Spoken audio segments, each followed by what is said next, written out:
Hello, everybody.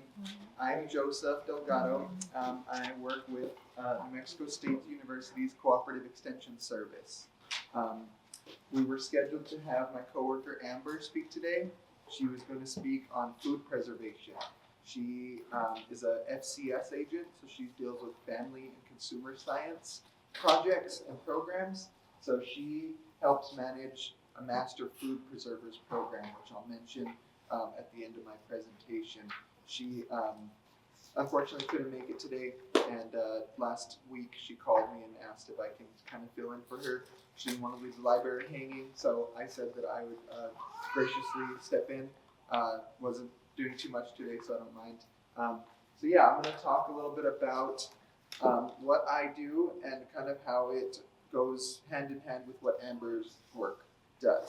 And so I help manage the Albuquerque Master Gardeners Program.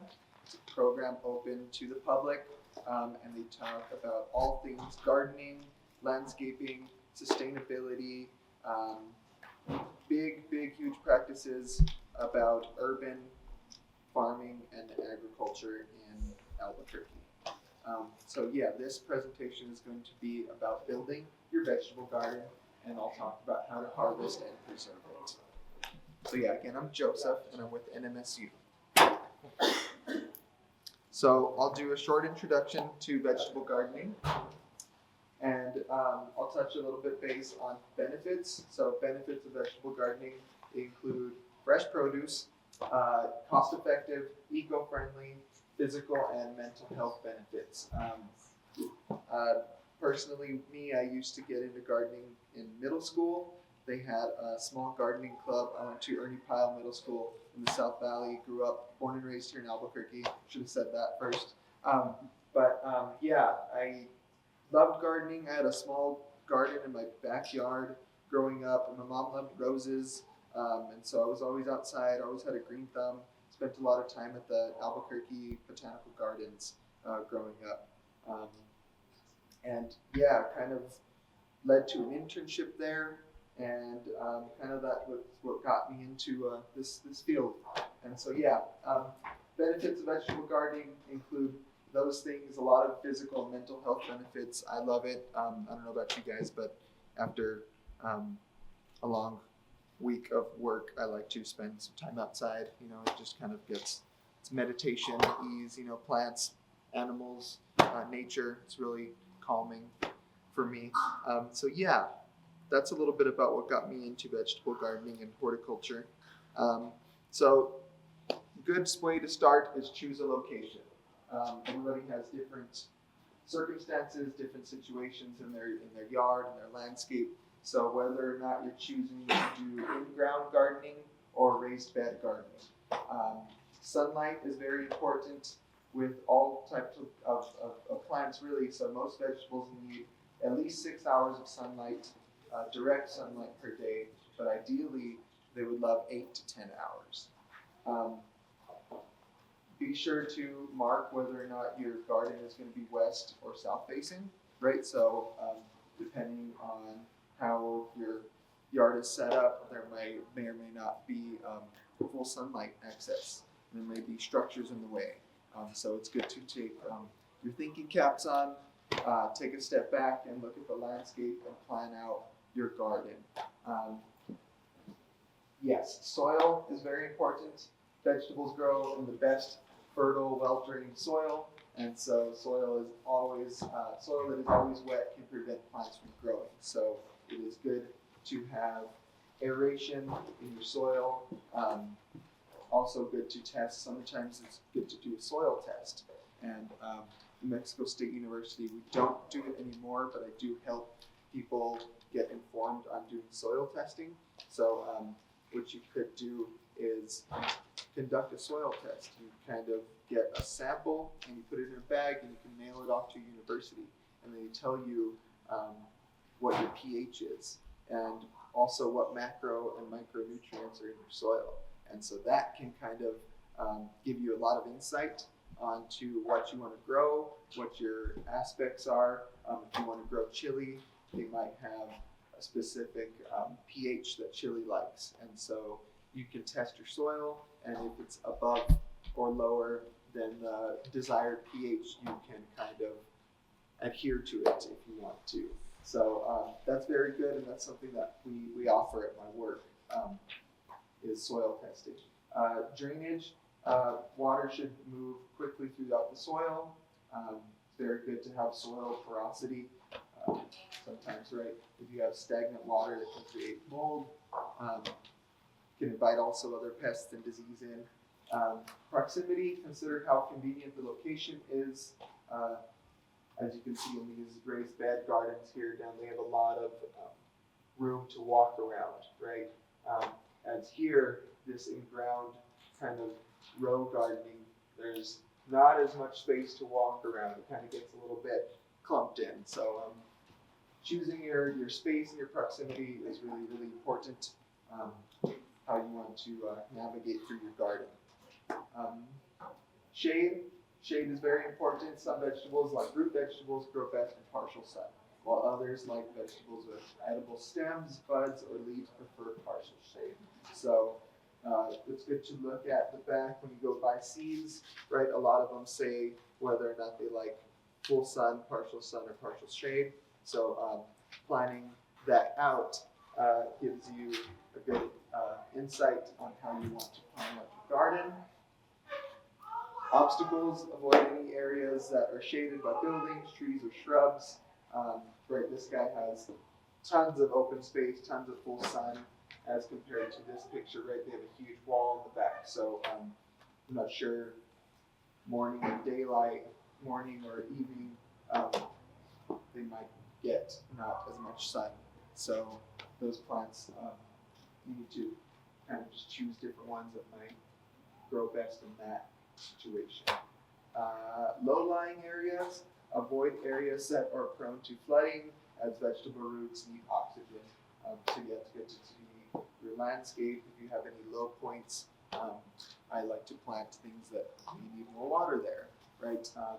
I used to manage a 2-acre farm in the South Valley. And way in the back, there was kind of like a swell where when it would rain, huge puddles would kind of accumulate there. And so a lot of the students I was working with, they decided to do a pumpkin patch there. So I think we went to a McCall's pumpkin patch in Moriarty, and they took a bunch of seeds, and they were throwing them around. They didn't even do like a specific formal planting. They were kind of just spreading them around because so much water accumulated in that area. And by the end of the growing season, we had tons of wild pumpkins growing in that corner of the farm. So it was really, really neat to see. So low-lying areas are good to focus on and kind of avoid if you needed to plan that out accordingly. Prepare the soil. That's always good. You know, some people might have rocks, gravel, weeds, any type of debris in their landscape before you choose to garden. So it's good to prepare the soil, amend it, add some compost to it. That's where a soil test can come in handy again. So if you want to be precise, you can test your soil. Vegetable plants grow best in moist, organic, rich soil with a pH of 6.5 to 6.8. And so the pH scale, I believe it runs from 3 to 9, 3 to 8, isn't it? 14, there we go. And so it tells you whether or not it's more alkaline or base. And so certain plants love more alkalinity and some plants do not. It's best to do a soil test if you really want to be precise. Not everybody does, you know, just kind of depends on how precise you want to be. Yes. Then after you amend the soil, then you can choose your vegetables. Consider what you want to grow and what will grow well with in your area. These are a few vegetables that I like growing. This is the image that I got also off of NMSU, and these are kind of plants that are doing good in New Mexico, and we try to promote gardening with these guys.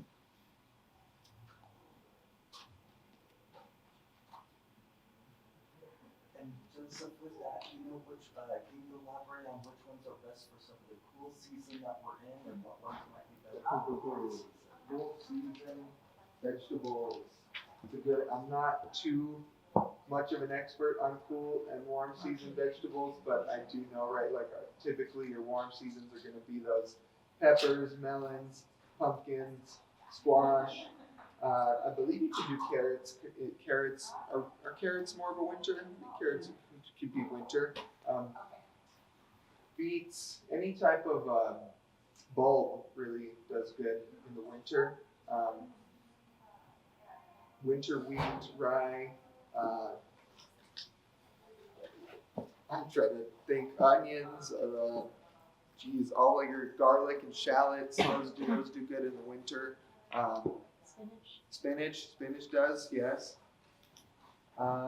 Good. And then the rest kind of would be more towards your warmer seasons. Tomatoes, iceberg lettuce, broccoli, cabbage, eggplants. Lettuce is kind of hardy. You can kind of do lettuce around the year. Lettuce is very, very hardy around New Mexico. Now you can put your thinking caps on and plan the garden, right? I have a guy doing blueprints out, so you can plan where and what you want to be your plants in your landscape. Some are big and some are small, so some require full sun, some do not. So it's good to lay out a blueprint. That was a big thing that the kids liked doing at the farm.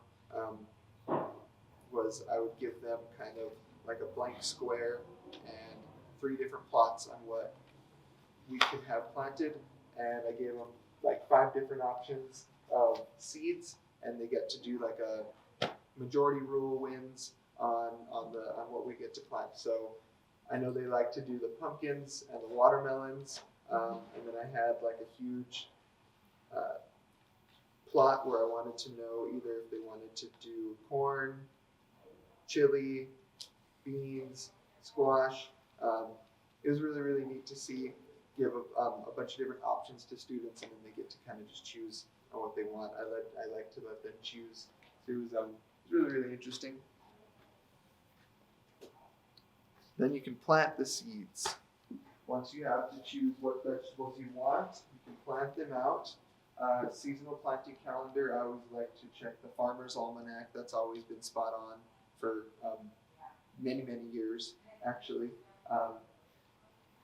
Seeds versus seedlings, there's different pros and cons to each of them. Seed might take a while, but it is kind of worth it in the end. When you get seedlings from greenhouses, you don't necessarily know how they've been handled, if they've been sprayed before or not with any type of chemicals. If they do, most greenhouses kind of like will let you know that. But unless you don't ask, they won't really tell you. And so there's different benefits from seeds and seedlings. Sometimes seedlings they take off faster, and you have a little bit of a better success rate. So it's kind of preference on whether or not you're working with seeds or seedlings.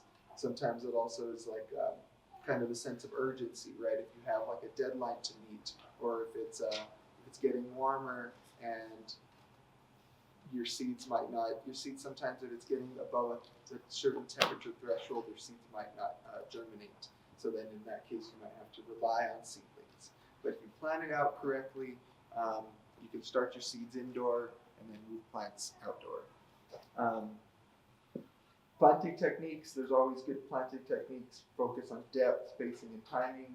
Most seeds on the back of the seed pack will tell you whether or not they need to be 1/4 inch, 1/8 of an inch, 1/2 inch deep. And then also focus on when you should plant, right? So most of them will tell you late to May, June, April, July, March through August. So you go around the different time zones and kind of see whether or not you should plant that in that specific time of year. Then after you plant, after you sow your seeds, after you see them sprouting, this might be the most important part, is protecting and maintaining your garden. There's always good watering methods and tips. Definitely stay on top of it. Right, we live in a desert, so those summer months, May, June, July, get really, really hot. That's when you have to be staying on top of things, almost going out every day and watering. I'm sure you guys have gardened before. If you don't stay on top of it, things can kind of spiral out of control. Me being the county horticulture agent, I get a lot of calls about all kinds of plants, not just fruits and veggies, but grasses, trees, shrubs, and throughout the entire summer, that's like peak season for us, and we're like on the ground, and I get a lot of urgency calls. Oh my gosh, my plants are doing good. I've been watering and focusing on them all year, and now it's really, really hot. And I went out of town for a week, and I didn't water, and I came back, and everything's kind of looking droopy. And so I get a lot of calls like that. And so, right, water is essential. Water is life here. And sometimes our soils, if you live kind of like on the west side of the river, a lot of the soils are very sandy. We have a sandy, silty loam, and so they require a lot of attention, a lot of moisture. And yeah, I get a lot of urgency calls along those lines. So it's funny to see, but yeah, I love being a helpful resource to a lot of people. The Bernalillo County Water Utility Authority developed a really neat website called 505outside.com, and on it it talks a lot about different fruits and veggies and trees, grasses, shrubs, all kinds of different plants on what to plant in the area, and it also talks about how often to water them. So there's really good, helpful watering methods and tips within that website. I think I have the link at the end that I'll share it with you guys. But yeah, there's really good, helpful watering methods and tips within that website. I recommend it to all kinds of people when we talk about watering and maintaining your garden. There's various methods, right? So there's hose and hand watering. Most people have drip irrigation or hose watering. And there's automated and non-automated. Whether or not you want to go out and turn the spigot every day, or you have a automated system set up where you can kind of just click a button and it is plugged in, and you can automate your system, and it's very brings down a lot of the work on yourself. Then there's frequency. How often do you water? That 505 Outside website recommends different methods and different frequencies on how to water. I think also on the back of your seed packs they usually say how often to water. Yes.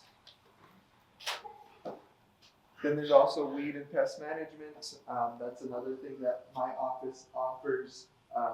If you have any insects on your plants, you can either take a picture of them, bring them physically into our office, or you can request what we call a site visit, where myself and a few other master gardeners go out to the property and assess the landscape and kind of look at what pests you're seeing in your garden. Then we can identify the pest. I can send it down to, we have a plant diagnostic clinic at New Mexico State University in Las Cruces, and so I can send the insect down, and I work closely with an entomologist, so she studies nothing but bugs and insects, and she will tell me exactly what bug we're dealing with, and then I can kind of relay it to the customer or to the homeowner and tell them, this is what insect you have on your vegetables, and we can give you guys different methods on how to get rid of them. We can tell you what to spray, what not to spray. We can give you organic and non-organic methods. So that's a fun part of my job. I do that very often. again in the summer, right? May, June, July, it's like our peak season. So that's like 90% of my job in the summers. Organic and non-organic options. There's always, right, most people, I like that in the kind of past few years, a lot of people have been kind of switching to that non-organic or organic method, excuse me. But a lot of people, right, if they have an insect or they have a pest disease and they want to spray their plants, they're always like, that's the general consensus that I get is no harsh chemicals. And so I really like that. A lot of different like pesticide companies are kind of coming out with organic options. Sometimes you have no choice but to use them. If it's something bad or big, if the pest is big and you really want to get rid of it and be effective, the best way to do so is use it as a harsh chemical. And sometimes relaying that to somebody isn't always easy, but if you have an objective and you really want to get rid of it, sometimes chemicals are the way to go. But yes, if you do protect and maintain the garden throughout the year, if all goes well, you can harvest. And I don't know about you guys, we live in Albuquerque. I love chili, grown up with it. Went to NMSU, they have a huge chili pepper institute down there. I volunteered a lot at the chili fields. They have a big plot and there's 200 different kinds of chili. Really, really interesting to me. They do a lot of different research there. All the way on the right side, they have all the sweet peppers, and all the way on the hot left side, they have all the super, super hot ones. We have like the top 5 chilies in the world there at NMSU. They have the ghost pepper, the Carolina Reaper. Yeah, really, really fun time cutting up a piece of chili and putting it in your fried rice at Panda Express and watching your friends sweat their eyes out. When to harvest is always really good to know. So there's signs of ripeness for various vegetables. I got this image from the New Mexico Farmers Market Association. I wasn't too sure how good it was going to come up on the projector there. Not very well, but it kind of tells how you can tell when various fruits are ripe. So that's always a really good key indicator. Sometimes a fruit may look like it's ripe to our bare eyes, and then you pick it off the plant and you bring it inside, you wash it and eat it, and it's really bitter. So knowing when to harvest is very important. Kind of that, a lot of that comes with kind of trial and error, kind of just like I said, right? You pick it, you find out that it's not ripe, you can leave it on the plant, you can leave the rest of them for another week or two, kind of pick them as you go. That's a lot how I learned personally. Harvesting techniques, using your proper tools and methods to avoid damage is always good. There's different gardening tools and pruning shears to use when you're harvesting. Some plants are prickly, so you might not use your bare hands when you're harvesting. And last but not least, we have preserve your produce. So this is what Amber mainly focuses on. She has an entire program that deals with just canning, jarring, preserving foods. Freeze drying too. She loves freeze drying things. So actually, Amber wanted me to bring a little gift, and this is what she loves to do. We have a freeze dryer at our office, and so anytime she gets her hands on extra candy, fruits, vegetables, any type of snacks, really, she loves to experiment and freeze dry it. So these are freeze dried tomatoes. Really, really good. I don't know if you guys are interested in trying them. I'll pass them around. You don't have to try them if you don't want to, but she wanted me to bring these for you guys to try them if you wanted to try them. Kind of interesting. Freeze drying, right? So it freezes them, and it also takes out a lot of moisture. So last week I think she did bananas and strawberries. Kind of interesting, really, really interesting. Sometimes the flavor is like what's a good word? Kind of explodes in your mouth sometimes. Kind of interesting. Yeah. So yeah, try them out if you want What's to. the nutrient profile like? What's the difference in other methods? Like, is it better? Is it a superior method of preserving the I nutrition? don't know. I know that they last a lot longer, right? Yeah, Right. it's a way of Great for back. preserving them. But I don't know if there's a difference in like nutrient Okay. balance. I know that mainly it just takes out a lot of the water, right, and it freezes Yeah. it. So I don't know if it changes like its nutrient capacity, if there's anything added or taken out from it, right? Water really. Freeze drying is better than water bath can, I mean, the pressure can, so. I would think it's because it's not cooked. Yeah. Yeah. Pressure canning will be great, where There freeze you drying go. helps to Well, condense it. That makes sense. Concentrate. Yep, Interesting. Freeze dryer is its own piece of equipment. that is correct. Okay, so Yeah, so it's like it's about yay big. It's a square, and it looks kind of like a little oven almost. It Yeah. has a little motor inside it, and so yeah, it has like an airtight seal, and it has trays in there. So yeah, you can put. Yeah, there's different sizes of them. The one we have is kind of very. I don't know if you want to try one. I was gonna say, we do also have Miss Amber coming and doing a food preservation, or her food preservation talk in August. as There we well. go. Oh, Neat. great. Neat. Awesome. Thank you for mentioning that. Yeah, no worries. And The so. other thing I'll say is check the Bernalillo County Extension website. We will be offering food preservation classes from jams and jellies, pressure canning, water bath canning, freezing, drying, etc. all throughout the summer, so please check the Bernalillo Extension website. All of their classes look super fun. I have wanted to go to so many of them. Bernalillo County Extension. Extension, gotcha. And Thank you. yep, and the email is bernalilloextension@nmsu.edu. And those classes will probably start up in June and July, but check all throughout. We just finished up canning meat and doing beef jerky and a few other things, and doing soups for the winter for pressure canning. So we'll have lots of food preservation throughout the year. Yeah, so I promised Amber I would promote her program. So this is a little bit about what she does. If you enjoy the art and science of food preservation and you like to develop expertise in food preservation, consider becoming a master food preserver. And this is what she does really. So she extends education programs in food preservation to adults. Master Food Preserver serves as a volunteer and as a resource to the community to provide the public with research-based information from New Mexico State University and the United States Department of Agriculture. If you want to take down her information, her name again is Amber Benson, and that is her email.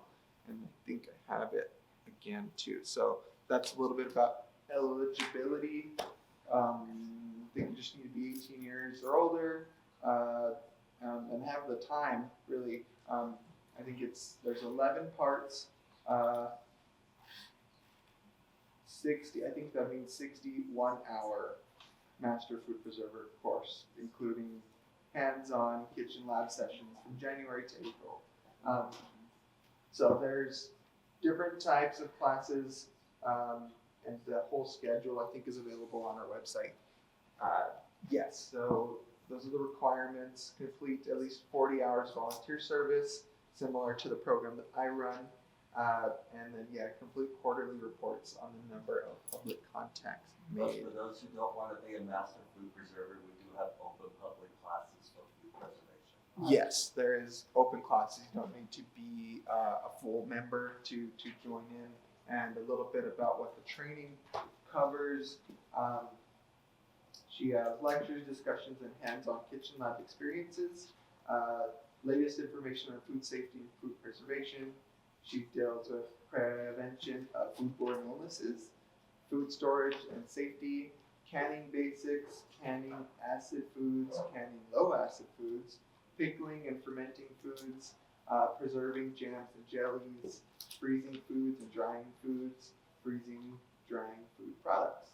And it is $300 a person, and it is about 40 hours of required volunteer work, which is around the same as the Master Gardener program that I help run. So direct questions can be asked to the instructor, which is Amber, again, Benson, and her email is ambenson@nmsu.edu. So she said you were at NMSU, right? Yes, yes. And our office is on Manal and 12th Street by the Indian Pueblo Cultural Center. In this Yeah, no, here, here. here. was, so she's in, No, She's here. So you're in it. No, we're, I'm confused. it's okay. so the extension is based through NMSU, but we're an extension of the Lambert University, so we're affiliated with NMSU, but we have a field office, field office in Ohio. So that happened in here. Here. Yeah. Yes, Oh, okay. yes. We have an office in every county in New Mexico. So there is 33 counties in New Mexico, and we have 33 offices. So yeah, the big college is in Las Cruces, but they have what we call extension offices. So it's an extended part of the university. We don't have professors at our office. There's maybe, I think, about 10 or 11 employees at our office. And so yes, that is an extended part of the university. I also promised I would kind of promote my program, and I help manage the Master Gardeners program. So we are a community of volunteers trained in horticulture by New Mexico State University's Cooperative Extension Service. So we answer both general and specific questionings about all aspects of gardening, not just vegetable gardening, but landscaping, how to grow grass, how to grow trees, how to grow shrubs. So yeah, all types of different plants, not just vegetable gardening. And these are a little bit of an insight onto my programming. These are classes that are scheduled for the rest of 2025. I was the guest speaker for January 21st, and I did a talk on plant mineral nutrition and how to diagnose various diseases and plant nutrient deficiencies. And so these are different classes that we have, and these are all held at the, except for one, at the Albuquerque Garden Center off of Lomas and Eubank on the east side. And so every Tuesday, these are all Tuesday dates, the classes start at 1 o'clock, and they are open to the public. They're $5 each. But if you wanted to become a Master Gardener, similar to Amber's program, we have requirements, and it's about the same. I think it's around $300 a person for your first time. I think it might be $150. You need to double check on that. But yeah, very, very similar to her program. We have requirements, and you have to meet, I think, a 40-hour volunteer requirement, but you are considered an intern, and you get a username and password on our website, and you have weekly classes to take about all things gardening. They kind of tailor along the lines of each Tuesday class, but we have different guest speakers and different topics from the university and throughout the state. We get a lot of different guest speakers from nurseries, landscaping companies, and different nonprofit organizations that come out and have really anything to do with gardening and landscaping in the state. So it's really interesting to see. It's a lot of different organizations come together and collaborate. Yeah, so that's a picture of our different upcoming classes. So if any of those seem interested to you, you guys are more than welcome to join in. Did you have a question? When is your enrollment time? Enrollment time, we usually start to enroll in October, and we have 60 interns every year, and so it's very popular. The morning we open at 8, like we open registration online at 8 a.m. It's usually filled by noon. And so this is our website. This is the Bernalillo County Extension website. It's the homepage. And so if you go to this is bernalilloextension.nmsu.edu. I don't know if you can see that too well. If you go down here and click under yard and garden, you can find, or is it What were you looking for, Joseph? Master Gardener Program? Ah, right here. So if you go home and you scroll down, They've changed some things. they might have changed some things, but Isn't it a whole separate website? yeah, we have a separate Master Gardener website, but I thought there was like a link on our county website. There it is. So we do have two different websites, and I will show you that as well. And so our chapter's website, we have 13 different counties in New Mexico that have a Master Gardener program. And so this is the Albuquerque Area Extension Master Gardener program. And so 17 classes are offered every Tuesday, and they're attended by over 1,000 attendees. So we offer 20 different off-site classes to the public at various venues.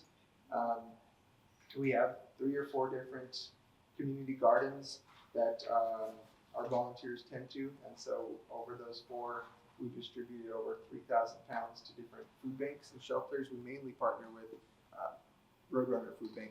Those guys are like the biggest in New Mexico. Very generous, and we also host a lot of some of their events at our office. So we work hand in hand with them. But yes, this is the website that you want to go to if you were interested in joining our program. There's different events. There's our calendar, and we have all kinds of different events going on. But yes, if you wanted to be interested in joining, we do recruit in October. So at this time, all the classes are filled. Yes. For $5 you can attend these classes, right? Exactly, yes. The classes are open to the public. You can join in any time as long as they're available.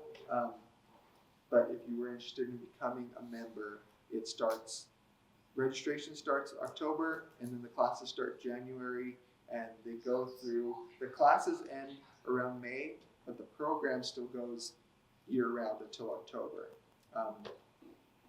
And to answer your question further, there's 2 tracks of classes. The registered Master Gardeners have another subset of classes in addition to all of these public classes. Next question in the back. If you were going to a class, one of the $5 classes, is it a register ahead of time thing? You can, it's both actually. You can register online, and we kind of recommend that so we kind of know who's coming. So similar But- to here, because yeah. we always accommodate whoever comes, but Yes, there's we ask for registration just so we know how many people. exactly very similar to that. If it's the doors are always open, so you can come in and we have an open sign-in sheet. So you can sign in. But yes, we do try to take track of who's signing in online beforehand. Yes, question. How long are the Tuesday classes? About an hour and a half. Yes, start at 1 and we end at 2:30. Yes.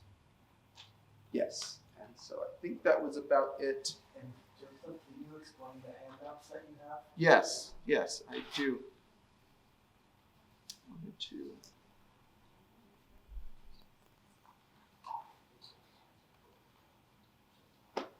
Those are a few different links and resources that I wanted to show. The link to our Master Gardeners website. The second one is our general NMSU publications website that I constantly refer to, and that's why I have a few different handouts from that link. And then the last 2 are extension publications from different universities. I think the third one is Penn State.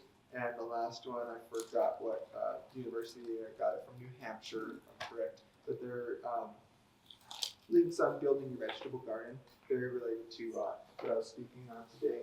Amber wanted me to hand out a few different things. These are 2 recipes. She loves pickles. She loves preserving things. So these are a recipe for blistered shishito pickle peppers.